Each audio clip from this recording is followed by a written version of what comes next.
Good morning friends. Haryana exam A to Z के daily current affair session में आपका स्वागत है। आज है 18 जनवरी और स्टार्ट करते हैं आज का सेशन। आज हम बात करेंगे हाल ही में IPL team Kolkata night Riders ने किसे अपना गेंदबाजी कोच नियुक्त किया है। हम बात करेंगे निम्न में से किस देश ने किस देश ने भारत के साथ ब्रह्मोस मिसाइल खरीदने का 2,780 करोड़ रुपए का समझौता किया है।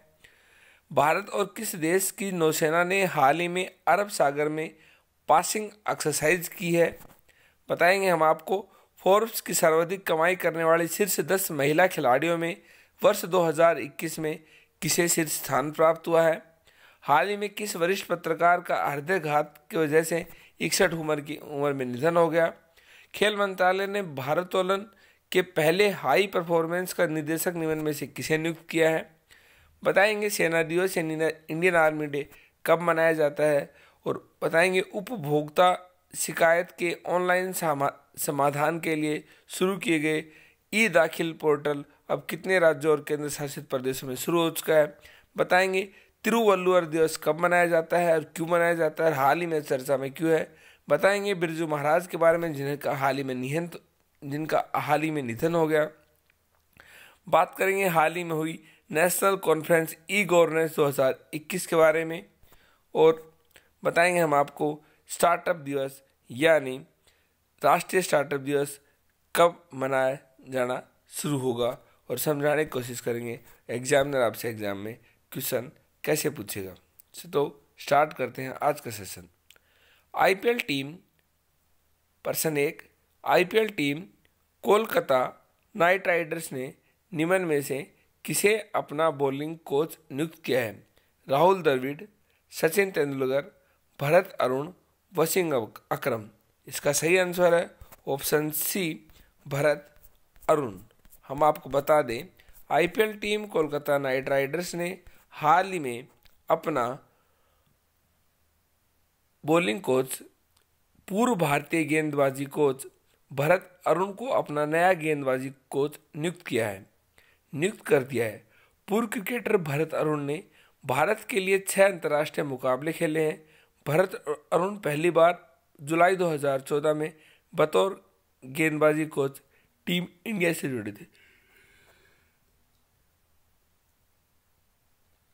इस तरह इसका सही आंसर है भरत अरुण, जिसे हाल ही में Kolkata night Riders IPL team ने अपना गेंदबाजी कोच नियुक्त किया है। अगला प्रश्न, निम्न में से किस देश ने भारत के साथ ब्रह्मोस मिसाइल खरीदने का 2,780 करोड़ रुपए का समझौता किया है।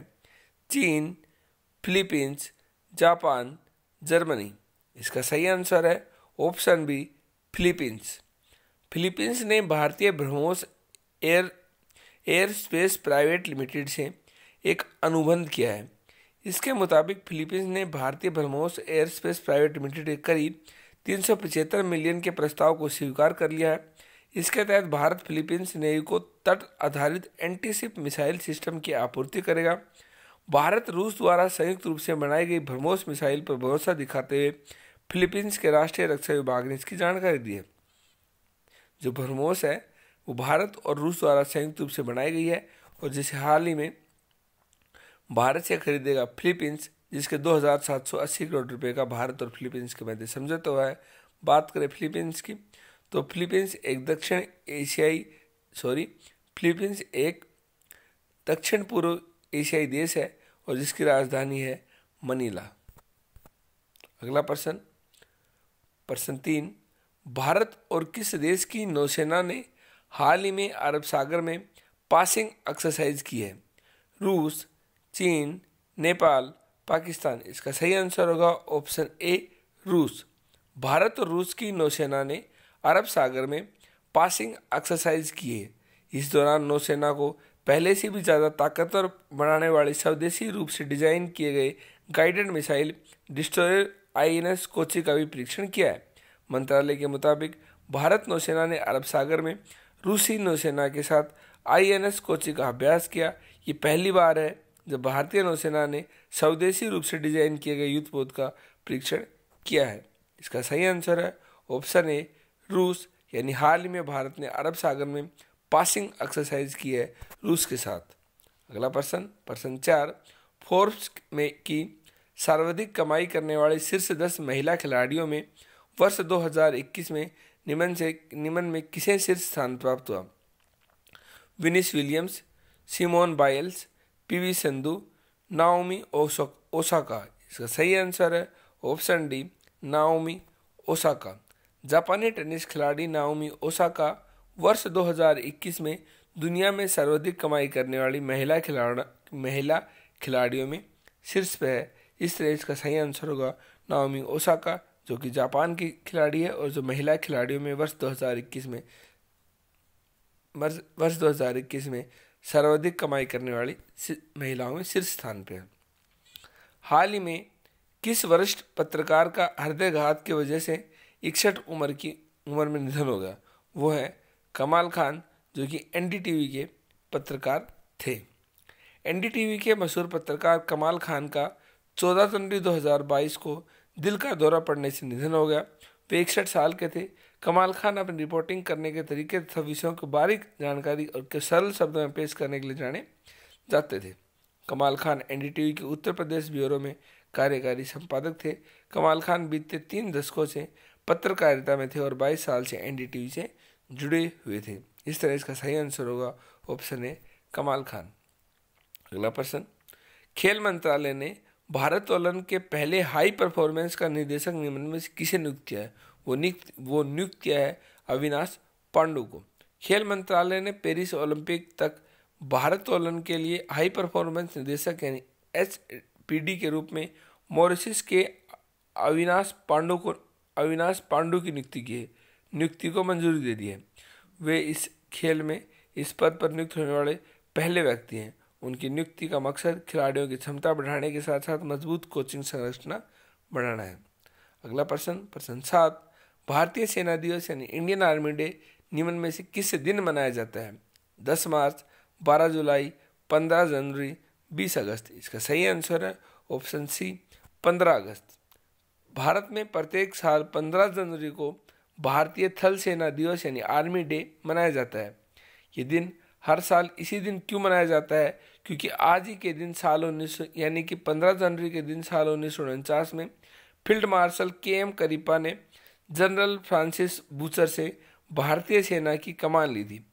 ये दिन सैन्य परेडों, सैन्य प्रदर्शनी एवं अन्य आधिकारिक कार्यक्रमों के साथ नई दिल्ली व सभी सेना मुख्यालयों में मनाया जाता है। 15 जनवरी को मनाया जाता है आर्मी डे। अगला प्रश्न, उपभोक्ता शिकायत के ऑनलाइन समाधान के लिए शुरू किए गए ई-दाखिल पोर्टल अब कितने राज्यों और केंद्र शासित प्रदेशों में शुरू हो चुका है? इसका सही आंसर है ऑप्शन बी, 15। हम आपको बता दें, उपभोक्ता शिकायत के ऑनलाइन समाधान के लिए शुरू किए गए ई-दाखिल पोर्टल अब 15 राज्यों और केंद्र शासित प्रदेशों में शुरू हो गया है।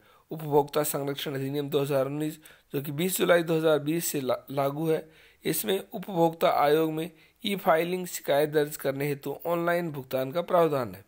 ई-दाखिल पोर्टल उपभोक्ता की शिकायत दर्ज करने से लेकर शिकायत समाधान के लिए निर्धारित शुल्क कहीं से भी अदा करने की सुविधा उपलब्ध कराकर उपभोक्ता और उनके अधिवक्ताओं को सशक्त बनाता है।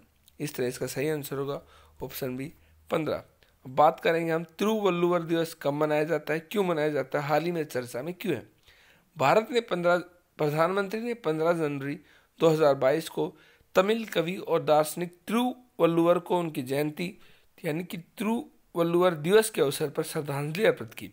ये पहली बार है जब 17-18 मई को वर्ष 1935 में ये पहली बार मनाया गया था। 17-18 मई को वर्ष 1935 में मनाया गया था। वर्तमान समय में इसे आमतौर पर तमिलनाडु में 15 व 16 जनवरी को मनाया जाता है। ये पोंगल समारोह का एक हिस्सा है और तिरुवल्लुवर, जिन्हें वल्लुवर भी कहा जाता है, ये एक तमिल कवि संत थे। धार्मिक पहचान के कारण उनकी कला विधि के संबंध में विरोधाभास है। सामान्यतः उन्हें 3री, 4वीं व 8वीं, 9वीं शताब्दी का माना जाता है। सामान्यतः उन्हें जैन धर्म से संबंधित माना जाता है। हालांकि हिंदुओं का दावा है कि तिरुवल्लुवर हिंदू धर्म से संबंधित थे। अगला हम बात करेंगे बिरजू महाराज की, जिनका हाल ही में निधन हो गया। हाल ही में प्रसिद्ध कथक नर्तक पंडित बिरजू महाराज का निधन हो गया। वे 83 साल के थे। पंडित बिरजू महाराज लखनऊ घराने से ताल्लुक रखते हैं। एग्जामिनर आपसे पूछ सकता है बिरजू महाराज का किस घराने से संबंध था? लखनऊ घराने से संबंध था। उनका जन्म 4 जनवरी 1938 को लखनऊ में हुआ था। उनका असली नाम पंडित ब्रजमोहन मिश्र था। वे कथक नर्तक होने के साथ साथ शास्त्रीय गायक भी थे। बिरजू महाराज के पिता और गुरु अच्छन महाराज, चाचा शंभू महाराज और लच्छू महाराज भी प्रसिद्ध कथक नर्तक थे। बात करें अब नेशनल कॉन्फ्रेंस ई गवर्नेंस 2021 का आयोजन कहाँ हुआ है? हाल ही में प्रशासनिक अधिकारी और लोक शिकायत विभाग तथा इलेक्ट्रॉनिक्स और सूचना प्रौद्योगिकी मंत्रालय और भारत सरकार ने तेलंगाना सरकार के सहयोग से 24वें ई गवर्नेंस राष्ट्रीय सम्मेलन का आयोजन किया। एग्जामिनर आपसे पूछ सकता है हाल ही में हुए नेशनल कॉन्फ्रेंस ई गवर्नेंस में किस राज्य सरकार के सहयोग से आयोजन किया गया? आपका आंसर होगा तेलंगाना। आगे बताते हैं हम आपको हाल ही में भारत सरकार ने कब ये घोषणा क्या की है कि कब मनाया जाएगा स्टार्टअप दिवस। हम आपको बता दें अब हर 16 जनवरी को राष्ट्रीय स्टार्टअप दिवस के रूप में मनाया जाएगा। एग्जामिनर आपसे पूछ सकता है राष्ट्रीय स्टार्टअप दिवस कब मनाया जाएगा? अब मनाया जाएगा 16 जनवरी को।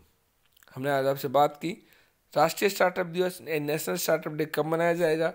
16 जनवरी को। हमने बताया आपको नेशनल कॉन्फ्रेंस ई गवर्नेंस 2021 का आयोजन भारत सरकार ने तेलंगाना राज्य के सहयोग से संपन्न की। बताया कथक नर्तक बिरजू महाराज के बारे में जो कि लखनऊ घराने से संबंधित है, जिनका हाल ही में निधन हो गया।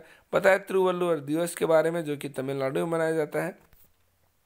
हमने आपसे बात की उपभोक्ता शिकायत के ऑनलाइन समाधान के लिए शुरू किए गए ई दाखिल पोर्टल के बारे में जो कि 15 राज्यों और केंद्र शासित प्रदेशों में शुरू हो चुका है। बताया हमने नेशनल आर्मी डे कब मनाया जाता है, यानी 15 जनवरी को मनाया जाता है। हाल ही में अविनाश पांडु को खेल मंत्रालय ने भारोत्तोलन पहले हाई परफॉर्मेंस का निदेशक नियुक्त किया है। और हाल ही में निधन हुआ कमाल खान के हाल ही में एनडीटीवी के पत्रकार के बारे में बताया जिनका हाल ही में 61 वर्ष की उम्र में हृदयघात के कारण निधन हो गया। कमल खान के बारे में हमने बताया उस महिला के बारे में भी जो कि वर्ष 2021 में सर्वाधिक कमाई करने वाली खिलाड़ी महिला है। उनका नाम है नाओमी ओसाका जो कि जापान से संबंध रखती हैं। बताया पासिंग एक्सरसाइज के बारे में जो कि हाल ही में भारत और रूस के बीच में अरब सागर में शुरू हो रही है। और बताया हाल ही में भारत ने ब्रह्मोस का 2780 करोड़ रुपये का समझौता किससे किया? वो किया फिलीपींस से। फिलीपींस की राजधानी मनीला है। और बताया भरत अरुण के बारे में जिन्हें हाल ही में कोलकाता नाइट राइडर्स ने अपना गेंदबाजी कोच नियुक्त किया है। हमारे आज के सेशन में इतना ही। Thank you.